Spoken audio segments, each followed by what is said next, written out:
Excuse me, in one word, what do you love about Providence Place? Family.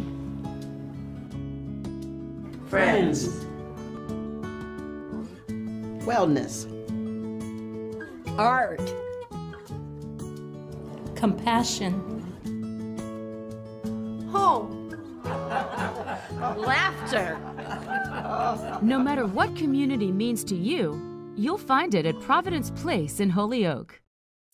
I'm Paige Leahy, coming up on this special Catholic Schools Week edition of Reel to Reel.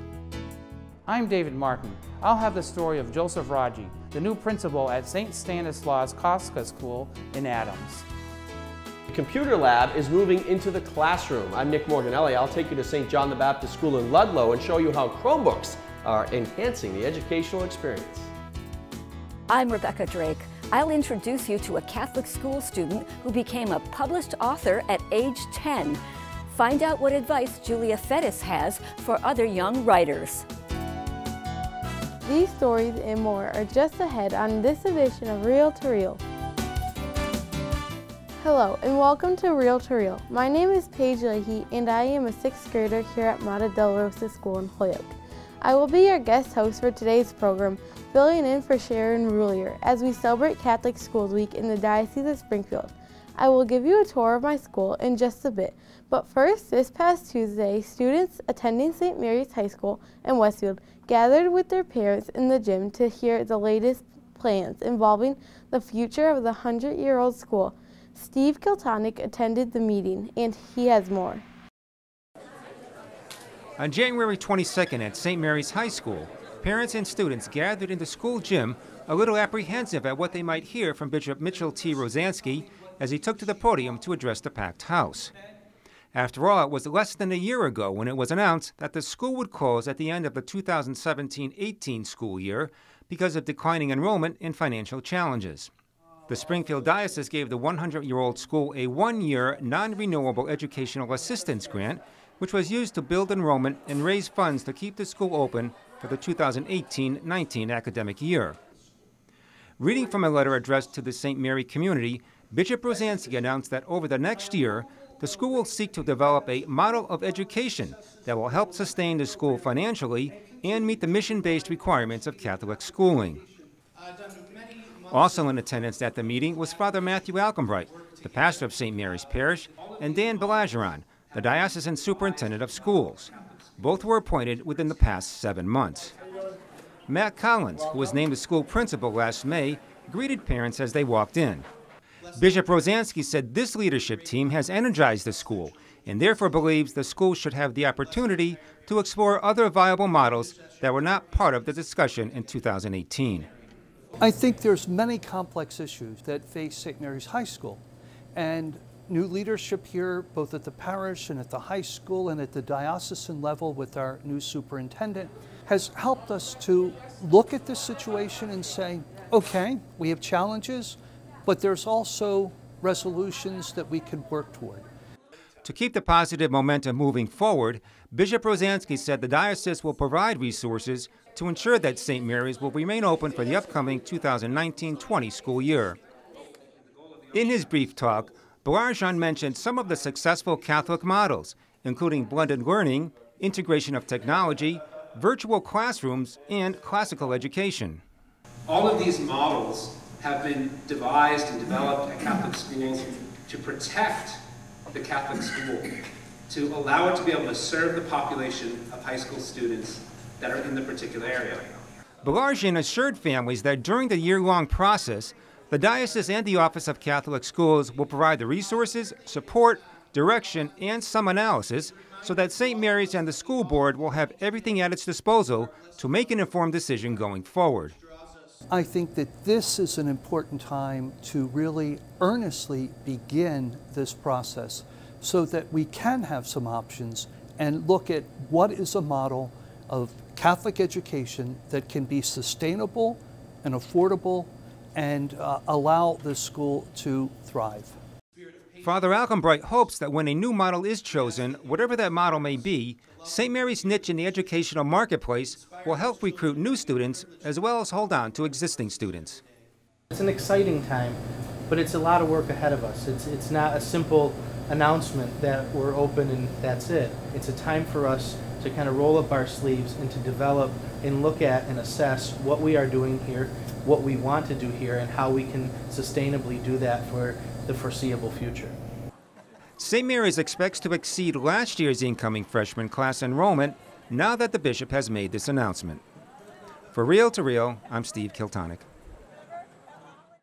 And of course, we'll keep you updated on this story as more detail become available. Joseph Raji, a lifelong resident of Adams and former teacher in North Adams, was excited to take over as the new principal of St. Stanislaus Kostka School in Adams. Because of his family tradition at the school, he had CCD classes there at age 15, and his mother and aunts attended the school during the 1920s. Real to Real's David Martin caught up with Principal Raji on a typical fall day in the Berkshire School. Something that he likes. Joseph Raji, the newest principal at St. Stanislaus Kostka School in Adams, loves being in the Catholic school atmosphere and has spent his career interacting with children.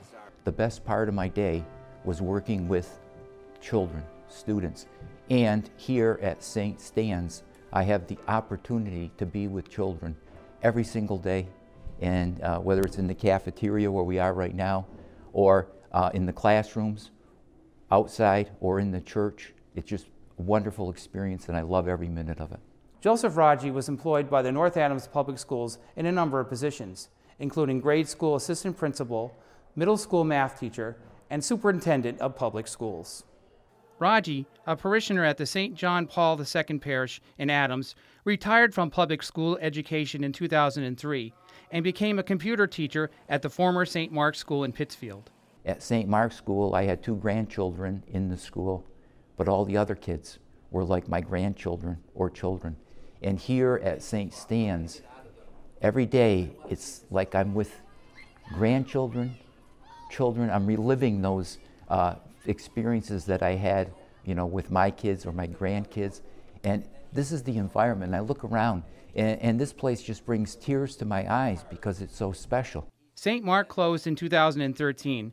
When the opportunity arose to become principal at St. Stanislaus last May, Raji was very excited to work in another Catholic school setting. In the Catholic school, we educate the whole child, and that's not just a phrase or a saying. Here, we look at the entire aspect of a child's learning and interaction, the religious side, the learning side, the social side, the interaction with parents and students and everybody. It's just like a family atmosphere. Raji enjoys working together with the faculty at St. Stanislaus Kostka School, which he also compares to a family environment. Franciscan Felician sister Jacqueline Kazanowski was the principal at the school from 1993 to 2012, and now serves as Mission Effectiveness Director and Finance Director. Mr. Raji and our previous principal, Mrs. Reardon, you know, they were sort of like on the later end of their careers. But I feel that with age comes wisdom. So it's like our aim every day is to be better than yesterday. Sister Kazanowski believes it is important to share this philosophy with the students in a way that encourages them to be compassionate and follow in the footsteps of God. I love it when I see 6th or 7th graders sitting together and, you know, talking about their own things, but then getting up and walking over to younger children and interacting with them even just for a few minutes. That's the one family. Sister Kazanowski describes her experience working with Raji as heaven on earth. Raji himself has a special admiration for the Blessed Mother. When he came to visit before being employed, he was very moved by the statue of Mary outside the principal's office. On certain days when I may be feeling like, I don't know what to do, how do I handle that? I step out of my office and I just look and say, Hail Mary. And every day it just works out wonderful. I love it here. Raji says every school day brings a new adventure, like the time he was invited on a field trip with 7th graders, in which they walked to a nearby cemetery. The students performed gravestone rubbings and read stories they prepared based on the research they did of the specific graves. He has also joined with his 8th grade helpers, called Raji's Aiders, when they led art lessons to some of the lower grade classes, including drawing some pictures of Raji himself. Myself and the 8th graders are going to get curriculum information from each of the teachers. We're going to find out what are the children studying, and then the 8th graders and myself will plan lessons that we can bring into those classrooms. Raji says he enjoys looking at the rich history of the school and how that history has helped to improve its educational standards. He also focuses on current and future plans for further advancements there. The new principal says he is grateful for the strength and guidance of his predecessors, who were also very good at looking backwards, forwards, and where the present-day needs are at St. Stanislaus Kostka School in Adams. For Reel to Reel, I'm David Martin. And congratulations to Principal Raji. Best wishes for a successful rest of the year. And still to come on Reel to Reel. I will take you on a tour of my school, MATER Dolorosa in Holyoke. And we'll tell you about a 7th grade Catholic school student in Chicopee who has already begun a writing career. These stories and more are still to come on Reel to Reel. The Chalice of Salvation, your weekly spiritual connection. I'm Passionist Brother Terrence Gallon, your Chalice host, inviting you to take time out of your busy days and join us Sunday morning. We welcome Father Mark Mingo as our Mass presider and celebrate the 3rd Sunday in Ordinary Time in the celebration of Catholic Schools Week 2019. The Chalice of Salvation, Sunday mornings at 10 on 22 News and coming up next on Fox 23 WXXA. Excuse me, in one word, what do you love about Providence Place? Family. Friends. Wellness. Art. Compassion. Home. Laughter. No matter what community means to you, you'll find it at Providence Place in Holyoke. St. Mary's Parish School of Westfield. St. Mary's Parish Schools have been educating children since 1898, centrally located in Westfield, with a successful college prep curriculum, small class sizes, in a safe, respectful, and nurturing learning environment, where students of all faiths are welcome, with 13 competitive sports teams, an exceptional fine arts program, and a 100% college acceptance rate. To learn more, visit stmsaints.org.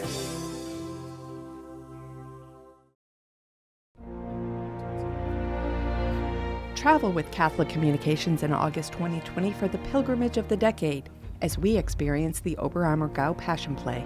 Join Springfield Bishop Mitchell Rosansky and Father Gary Daly for the spiritual journey to Germany and the village of Oberammergau.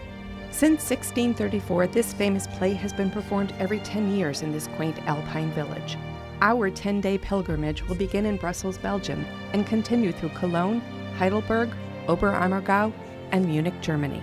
With daily breakfast and dinners included, pilgrims will enjoy daily Mass in many of Germany's brilliant cathedrals and churches, a cruise on the Rhine River, a tour of Cologne's cathedral treasury containing the staff of St. Peter, and a visit to Munich's famous Glockenspiel.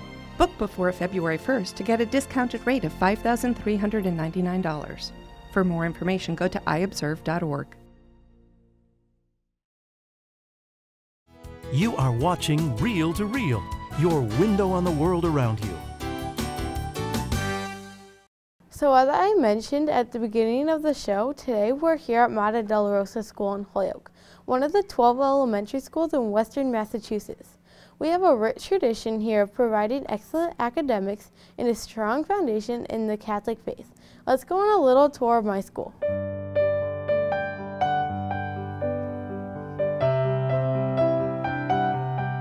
This is our memory wall at MATER Dolorosa School. I made that when I was in 2nd grade, and many of our students have something on this wall that represents them, like memories of their grandmas or aunts or uncles. And a lot of people have soccer balls or things they like to do or things that represent them or where they're from. It says our wall derives its strength from each block, and our school derives its strengths from each of us. This wall is special because it shows that each student and family are such a big part of who we are.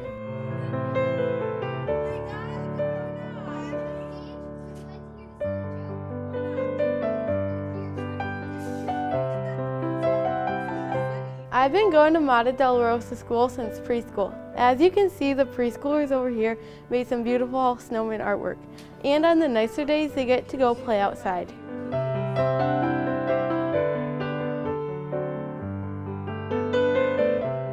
I am in the preschool classroom where I once was, with my favorite teacher, Mrs. Crow. Hi, Mrs. Crow. Hi, Paige. What's happening today? I was wondering what your favorite part about teaching is. The children.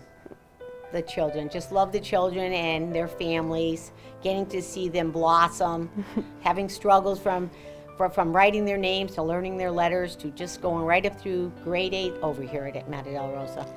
How do you integrate faith throughout the day? Oh, that's very easy. We start each and every day with prayer, and we end each and every day with prayer.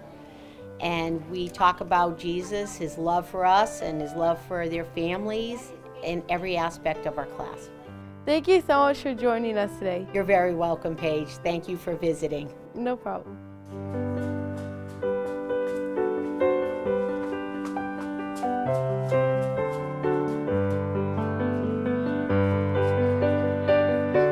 Now we're in the science room with Mr. Koshiel. What do you like about teaching here?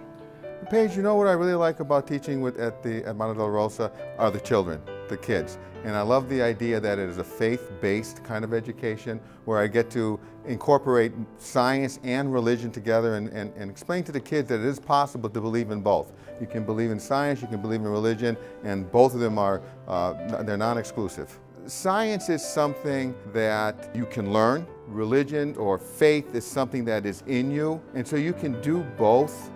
What does Jesus mean to you? Jesus is the reason I am. He drives everything I do. I talk to him every morning, I talk to him every night, and most of the time during the day.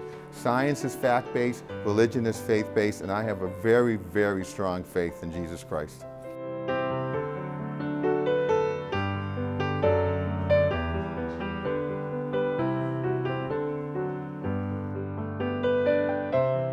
One thing I love about a Catholic school is everywhere you look, there will be some sort of religious thing. And we also pray when we come to school, when we leave school, and before lunch. I think that's truly awesome.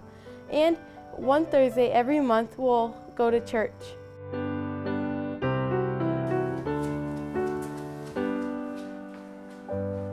I hope you enjoyed the tour. I really love it here at MATER Dolorosa. Have you heard of the Google Classroom? It's changing how students learn and teachers educate. But what is it all about? Nick Morganelli addresses that question with a visit to St. John the Baptist School in Ludlow.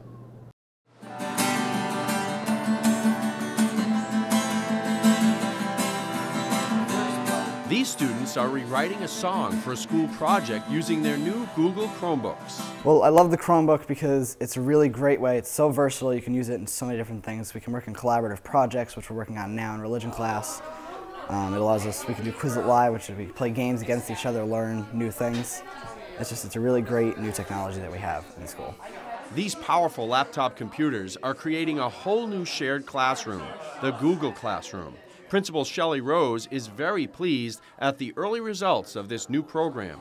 Because we're a small school and we only have one grade per classroom, the teachers are able to go on Google Classroom and collaborate with other teachers around the world with different lesson plans that they have done. And like you said, they can take part of it, they can take all of the lesson, but it enhances theirs and their lessons as well. Overall, everyone is excited about just experiencing the Chromebook and Google Classroom.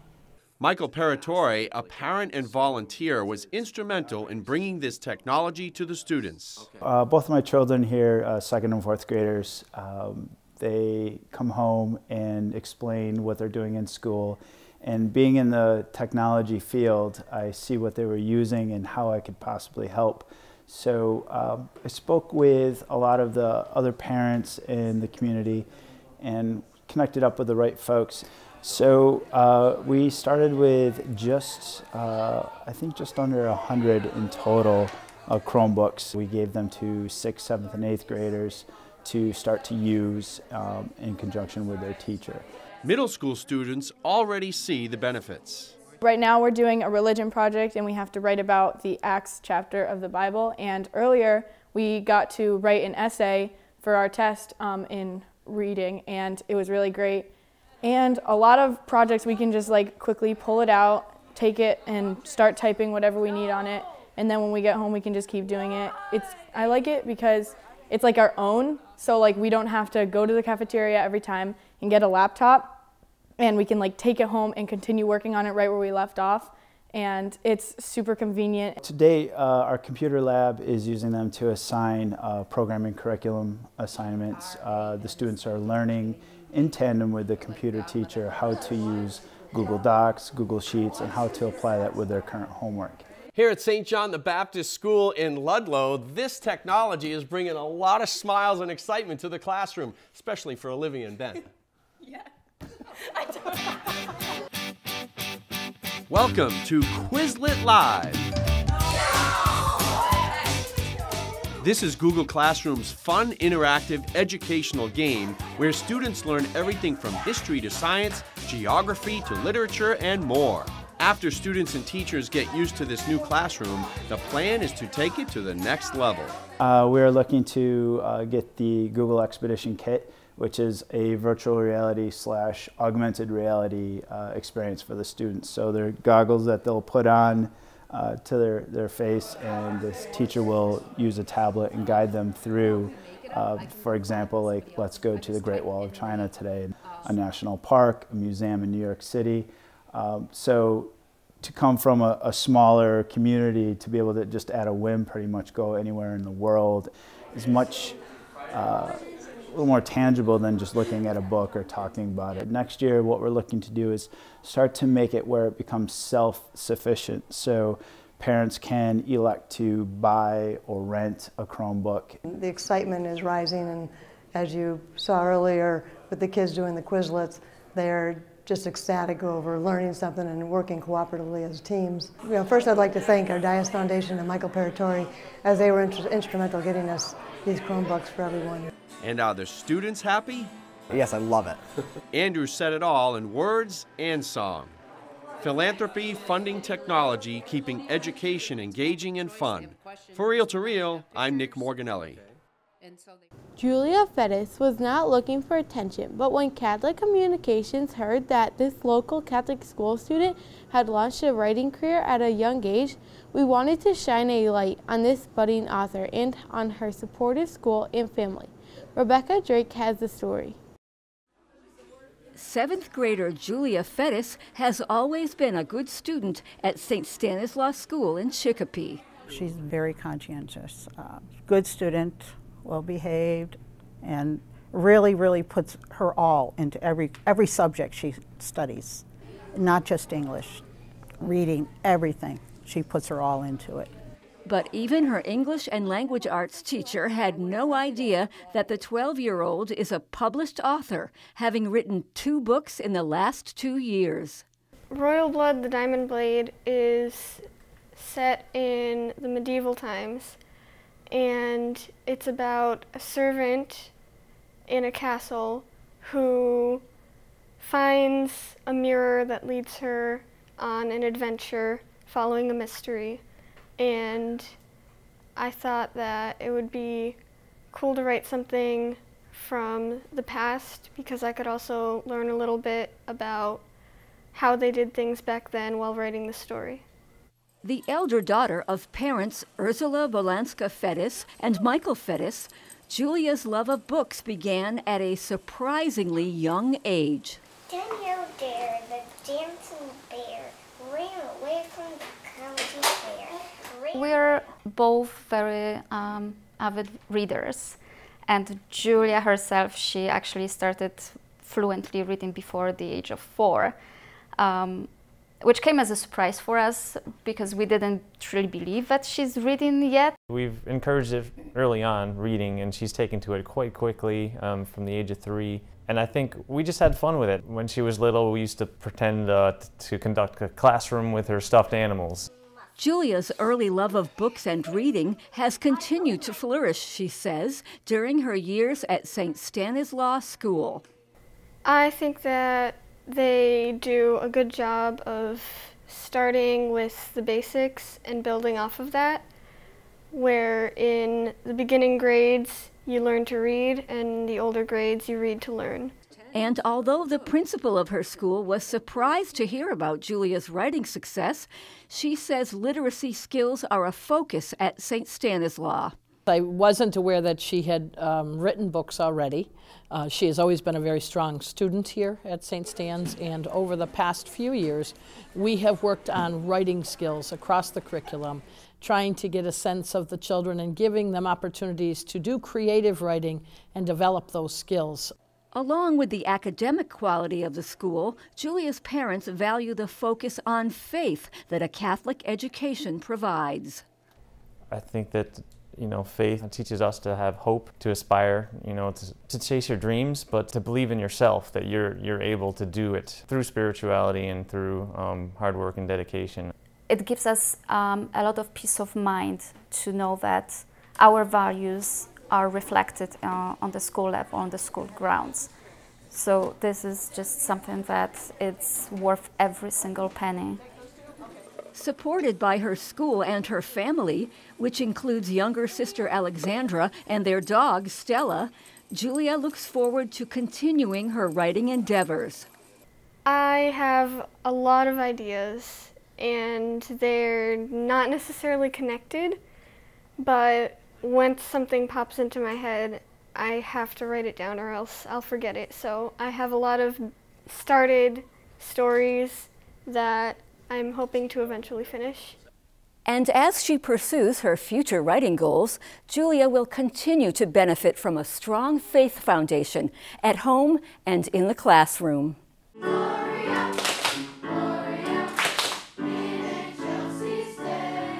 I think that the entire staff works much from the faith perspective, that sense of welcoming all of the students, learning to respect and accept the differences and the giftedness in each student. And teachers, I think, work hard to help them build confidence and develop their individual talents. For students that share her gifts in creative writing, the girl who has a bedroom full of books and clothes has this advice.